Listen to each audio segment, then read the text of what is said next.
right. Hello, everyone. Uh, so today's lecture is about imperialism in the United States, right? This is a time period when the United States is going to run out of land to expand westward, right? And as we run out of land to expand westward, we create the sea to shining sea. The the manifest destiny prophecy has been fulfilled. The U.S. has brought civilization to the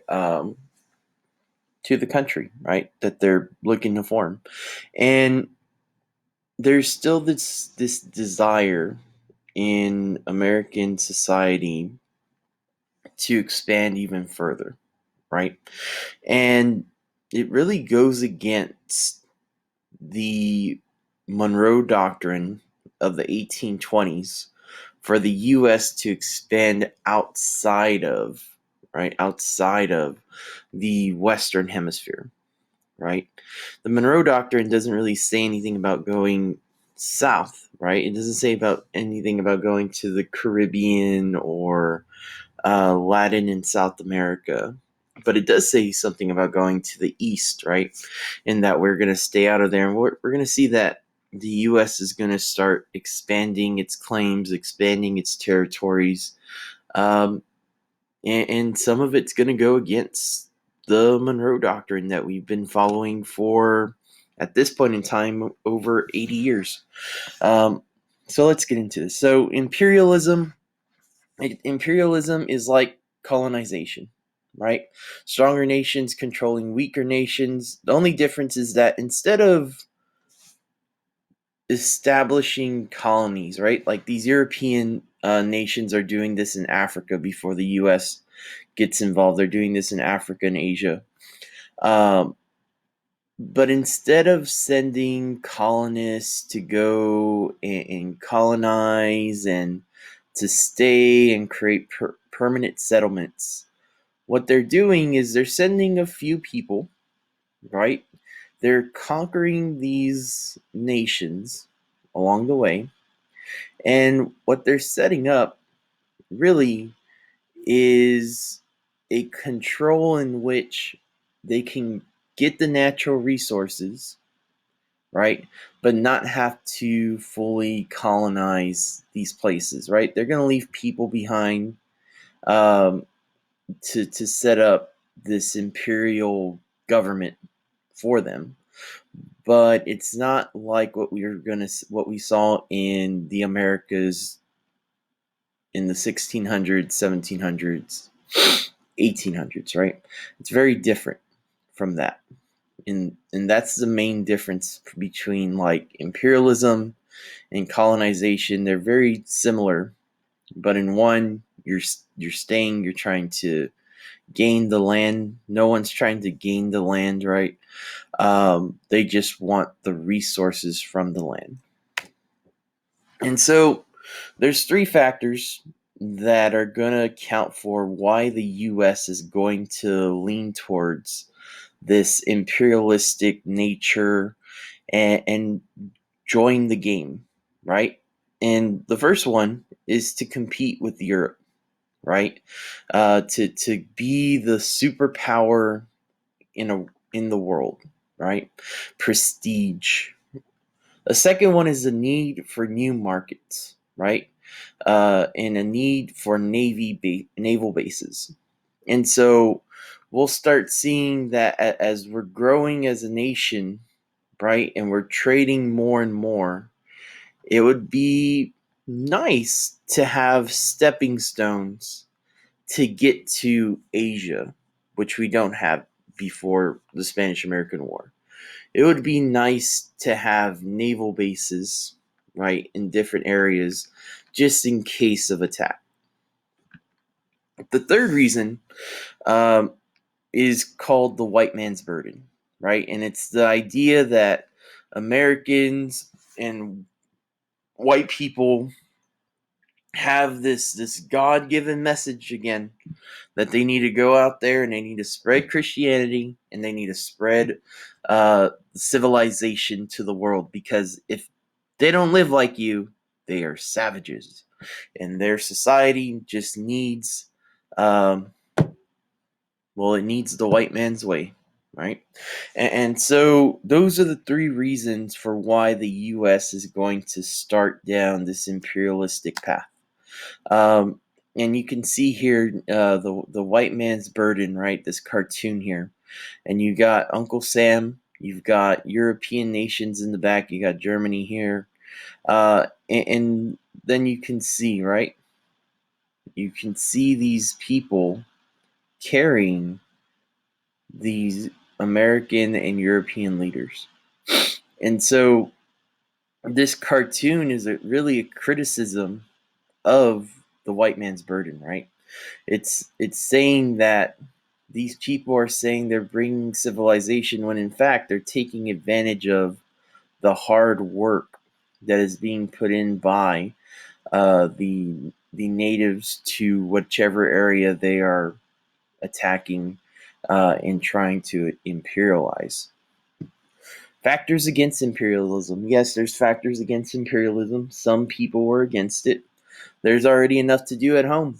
We have our own problems, right? The Gilded Age. The Gilded Age showed us that we have housing and sanitary issues that we need to fix. It's immoral to govern people against their will. Our own history, the American Revolution. Why did we? What happens in the American Revolution? We fought against being colonized. Well, aren't people going to fight against us for trying to colonize them? I don't know. And so you have these reactions to imperialism. The anti-imperialist movement begins to grow, and so you can see that imperialism, and it's poking us to keep on going and keep on moving. And you can see that there's these men back here that are driving imperialism and driving and forcing these nations to keep going. You can see in the background, we can see trust and protecting these big businesses from the Gilded Age are going to start expanding overseas, right? And as they expand overseas, they expect the U.S. government to protect their investments overseas. And that's another reason why imperialism is going to occur during the time period. Over here, we got civilization begins at home. You can see this man here appears to be looking at the Philippine Islands, right? You got Lady Liberty over here, and she's pulling back the curtain. And there's a lot happening in the U.S., right? You can see this commentary on violence. You can see a commentary on racial issues and lynchings in the background here. There's enough to do at home. Why don't we try to fix what's going on here before we try to bring quote unquote civilization to the rest of the world? But here's what's going on, right? And so you got the U.S. and you have these islands, and these islands are important. And Alaska's important. But look over here. Ships can only go so far, right? Ships need oil, gas to get to each station. They can't go all the way from the United States to China or Asia, right? And so, what the US is going to do is that when we start imperializing and we start getting these islands and colonizing these islands, it's for a purpose, right? So, let's say you leave here, right? And so the US is going to go here, Hawaii, right? And so they'll have a fuel station in Hawaii. And then they'll go to the Midway Islands, and there will be a fuel station at the Midway Islands. And then they'll go to Wake Island, and there's a fuel station at Wake Island. And then they'll go to Guam, and there's a fuel station at Guam. And then they go to Philippines, and that leads us into this Asia market, right? And so what's happening is that we're seeing that the U.S. is really getting these islands to use as fuel ports. They're going to use them as fuel ports so they can connect themselves to the Asian markets, right? And so it's a strategic business move to go out and colonize these islands specifically. These are probably the most important ones, right? And if you think about it, right, if you have to go all the way from the US to Asia, well then your hole is going to take up a lot of the space in the hole is going to be taken up by what? Oil, gas, right? Because you have to make it all the way over there. Well, now if you have these fuel stations along the way, guess what? The hole is not going to be taken up by fuel, right? You're going to be able to stop here for fuel. You'll be able to stop here. You'll be able to stop here, which creates more space on the hole, which allows for more trade and exchange of goods back and forth between these two areas, right?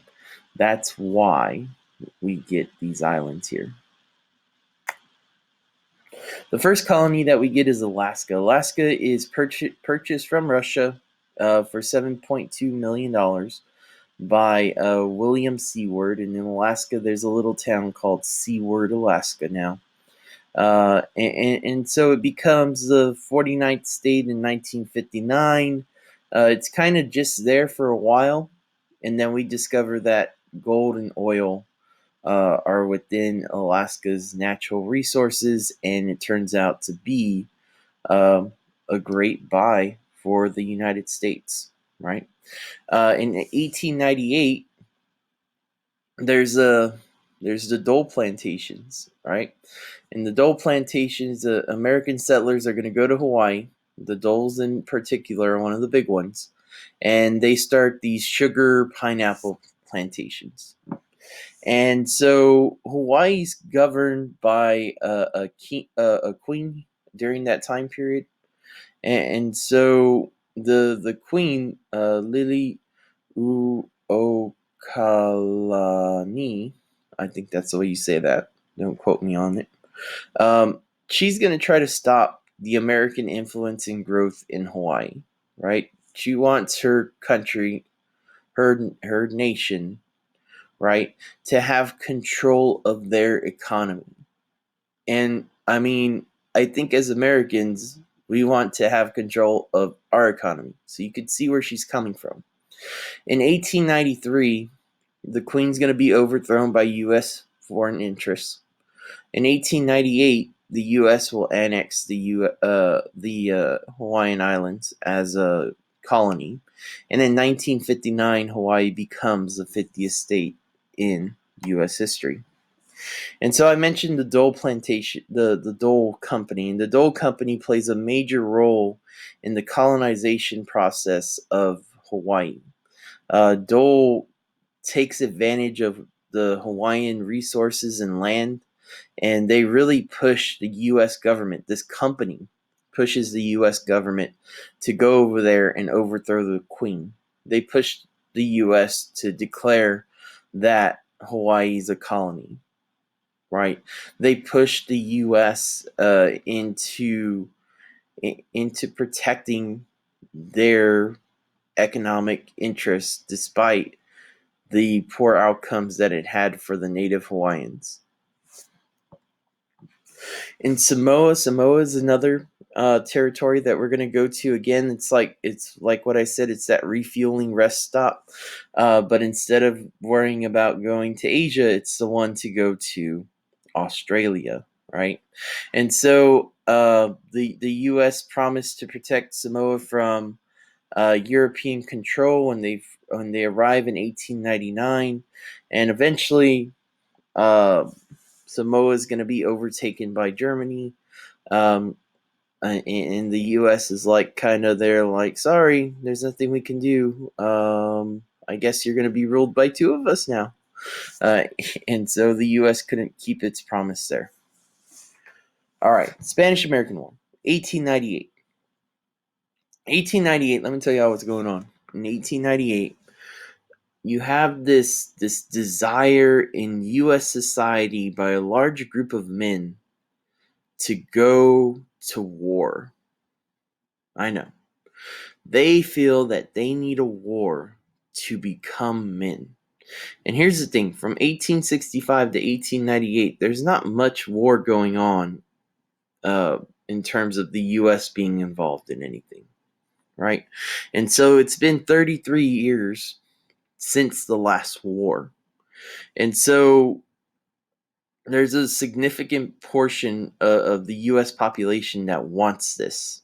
They want this to happen, right? So know that going into this. So the Spanish-American War is called the Splendid Little War. The U.S. has always wanted Cuba, right? Cuba, its sugar plantations are very valuable, right? And very valuable. And that's why the Spanish hold on to it for so long. The U.S. sees that value there, right? The U.S. government, the U.S. companies. Cuban rebels are going to be led by a fellow by the name of Jose Marti. Jose Marti, he's going to lead the rebellion against Spanish rule initially, right? Initially. And so Jose Marti goes down in the mid 1890s. Well, before the mid 1890s, he flees to the U.S. He's living in New York. He's writing against the Spanish rule in Cuba, and he finally gets enough people to say that they need to go. They need to go to war, right? They need to go take Cuba away from Spain, and be independent. And so Jose Marti is a writer. He's a poet, and he's going to lead this quote unquote rebellion against the Spanish rule by Cubans. Jose Marti gets there. He's there for like 4 weeks, and he's killed in one of his first battles. Boom, he's gone. Right, and the Spanish, when they see that the Cubans are trying to rise up against their rule, well, they're going to put hundreds of thousands of them in concentration camps. So further exploiting, further humiliating, and further just overall brutal, this brutality that the Spanish had towards the native Cubans is not good, right? 200,000 people are going to die in these camps. And it's going to be one of the it's going to allow the US to say, we're going over there to Cuba, not for the sugar industry. Don't worry about that. We're going over there to save these people from the harsh reality of Spanish rule, right? And so the US they're going to use this. This is going to be one of the reasons why the US is going to say, we need to go to Spain. We need to go to war against Spain and free those Cuban people, right? Another factor that's going to push us towards war is yellow journalism, right? And so yellow journalism is when you exaggerate, fabricate stories to sell your newspapers. And the two leaders of it are William Randolph Hearst, and Joseph Pulitzer. And you probably know you've heard Pulitzer before, right? The Pulitzer Prize. And Hearst is the figure behind Citizen Kane. Citizen Kane. That movie is loosely based off of William Randolph Hearst, his life, right? And so William Randolph Hearst and Pulitzer really push a narrative out there. And Pulitzer was actually kind of like, before Hearst comes onto the scene, Pulitzer was very like to the facts, very dedicated to his work. And then Hearst comes on with this whole new idea of exaggerating and fabricating. And the original quote unquote fake news is led by Hearst, right? And Hearst he just explodes because of it. And Pulitzer goes down in sales, and so Pulitzer has to try and keep up with Hearst, and so he turns to this yellow journalism style of news. William Randolph Hearst once told Frederick Remington You furnish the picture. You furnish the pictures. I'll furnish the war. Right. And William Randolph Hearst is really one of the main drivers of the Spanish American War. Right. The Yellow Kid was one of the classic cartoon characters in Hearst's newspaper. He would constantly come out in these little comic strips all the time in Hearst. So it's where yellow journalism, Yellow Kid comes from. And you saw these cartoons like this constantly coming out of the news media during the time period. This one right here, you can see Spain is over here like ha ha ha, like plotting or trying to deceive or something like that. Crouched down. The U.S. is over here strong and defiant against Spain, and Cuba is pictured as a woman, right? In the U.S., as you can see here, Cuba's on her knees. She's like praising the U.S. as her savior, right? You saw this when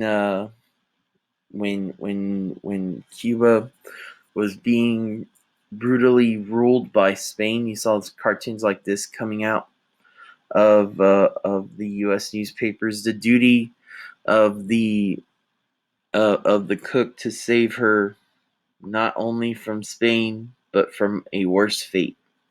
And so what they're saying is that the U.S. has a duty to save Cuba from not only Spanish misrule, right? But also, what happens if Spain is forced to leave? Then it'll lead to total anarchy, and the people don't know how to govern themselves. So we need to go and govern them and help them learn how to govern themselves. And so, two major events happen that lead to the declaration of war. One was the Delome letter. And the Delome letter was just a letter from the Spanish ambassador saying that, talking trash about President McKinley, saying he's a weak leader and that they don't need to worry about him. The one that really caused it was the sinking of the USS Maine. 260 Americans were killed. The press blamed Spain, but it was a mystery to how it happened. And there's this line that comes out, remember the Maine, very similar to another one, remember the Alamo. Right? Here's the thing about the USS Maine. The USS Maine, well, there's several stories about it, right? One of them is that the USS Maine was in Havana Harbor, and the Spanish they shot a torpedo at it, and it sunk to the bottom. Another one says that it wasn't the Spanish, and that it was actually just a bomb accidentally went off inside of the boat, and it killed everyone on board, and it sunk the Maine. And so there's two different stories to it. The first official U.S. story to come out of like the actual military and navy was that it wasn't the Spanish that did this to the boat. It was just a mistake. But Hearst runs with it. He says, and he comes out with these headlines that the USS Maine's been sunk. They have these pictures here of the USS Maine going down. Crisis at hand. The Spanish treachery has occurred, and you had these pictures here. Again, fabricating the news. You can see bodies flying high into the air. In here, we can see another cartoon. This is Spain. Spain's being pictured as savage. It's the country of Spain's being pictured as a savage, and they are responsible for the deaths of the main sailors. And so we're off to war. And America's going into this war. They're going into the Spanish-American War. We start mobilizing troops to go to war. And here's the thing. It happened in Cuba, but we're going to go and fight in the Philippines because that makes sense. And so there's a war fought in two areas. You have the Pacific theater of war, and then you have the Caribbean theater of war. In the Pacific theater, we're fighting really for the Philippine Islands, right?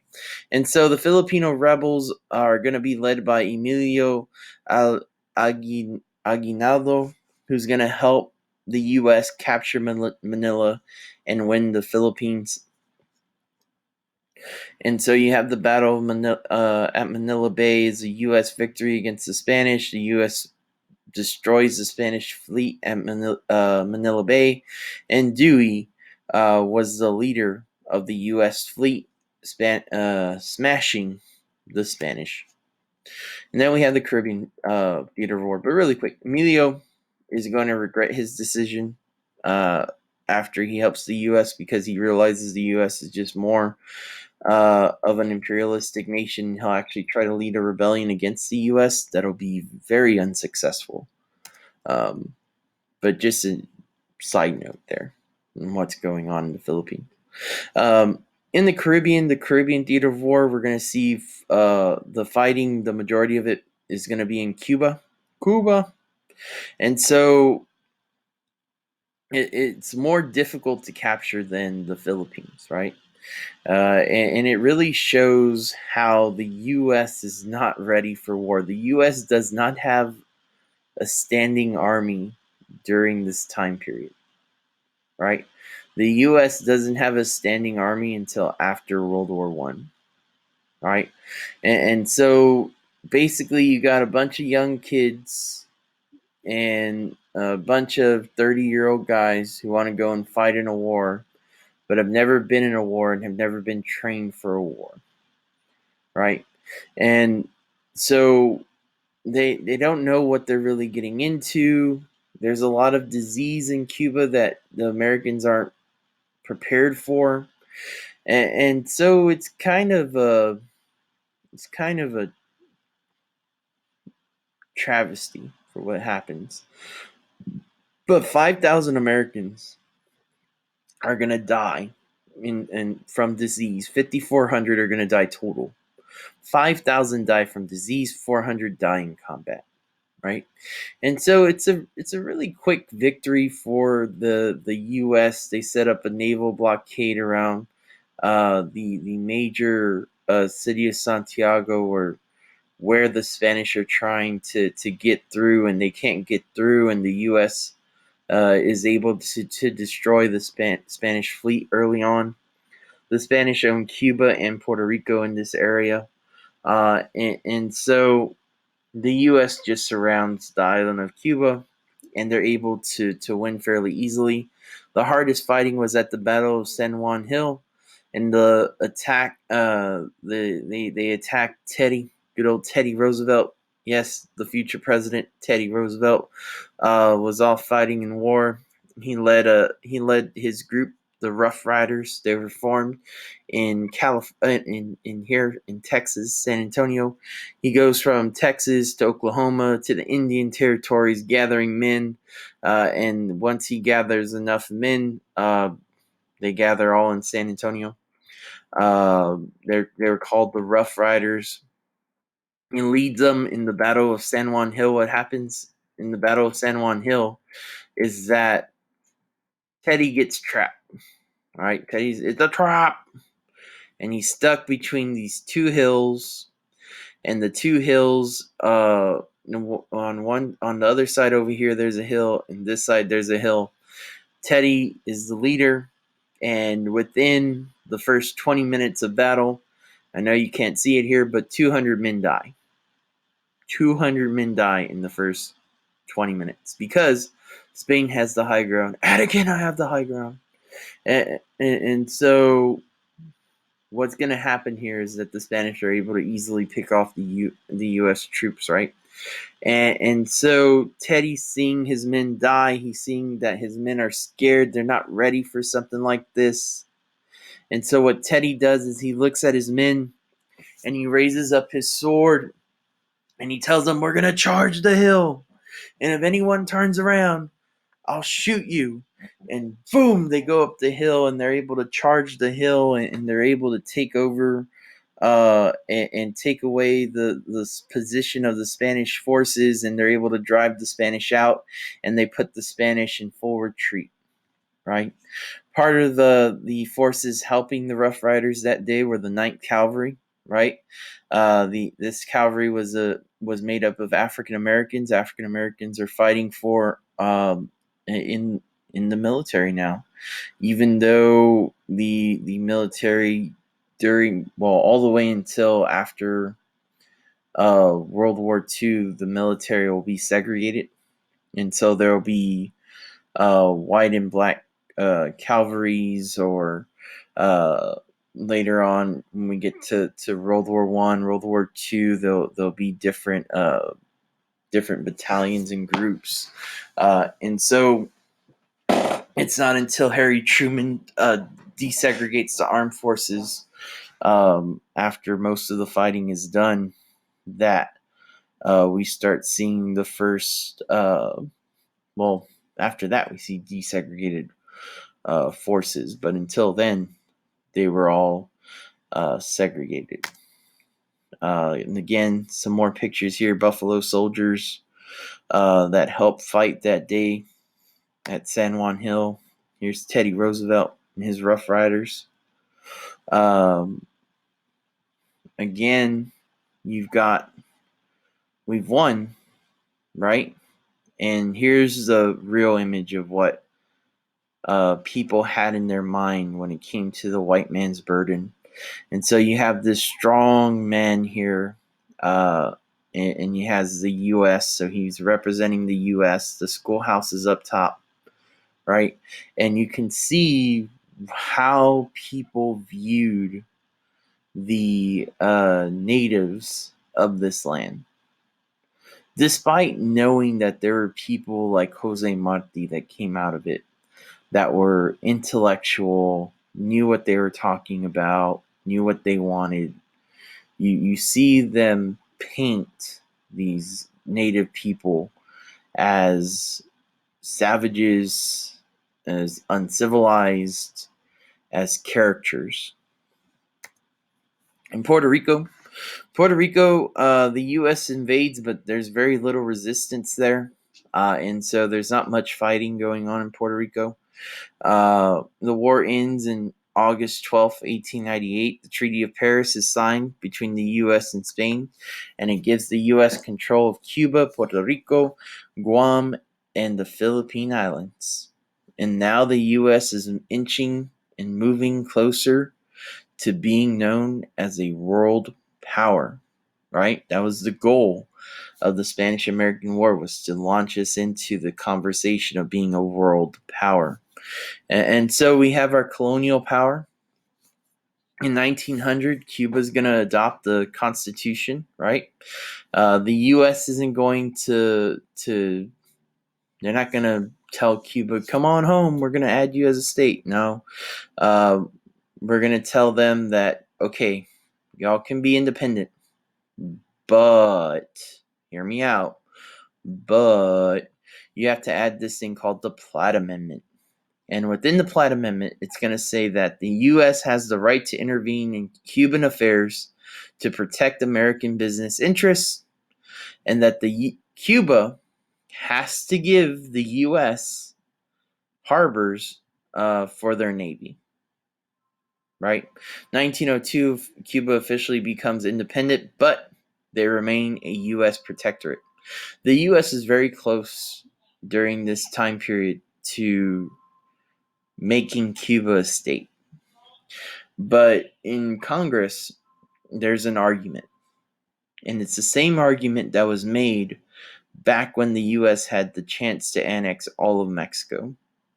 And that argument is that Cuba is just too brown or black to join the United States.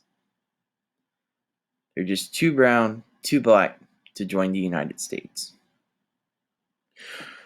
The same argument was made 50 years earlier when the Mexican-American War was fought.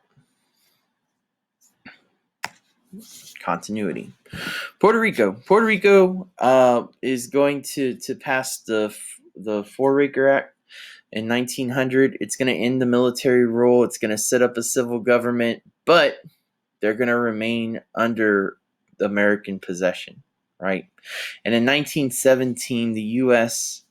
Does the unexpected, and they pass this thing called the Jones Act. And since Puerto Rico is not independent, it's under our possession still. They finally decide that, hey, if a territory, a colony is under our possession, those people should probably be U.S. citizens because we control everything that happens there. And so the U.S. finally does the right thing in 1917 by declaring that people in Puerto Rico are U.S. citizens. Again, people in Puerto Rico are U.S. citizens. Why is it not a state yet? I don't know. Well, I do know, but Puerto Rico, it's still like this today. People from Puerto Rico are U.S. citizens, people. I tell you. Philippine Islands. Philippine Islands are going to serve as a military base for U.S.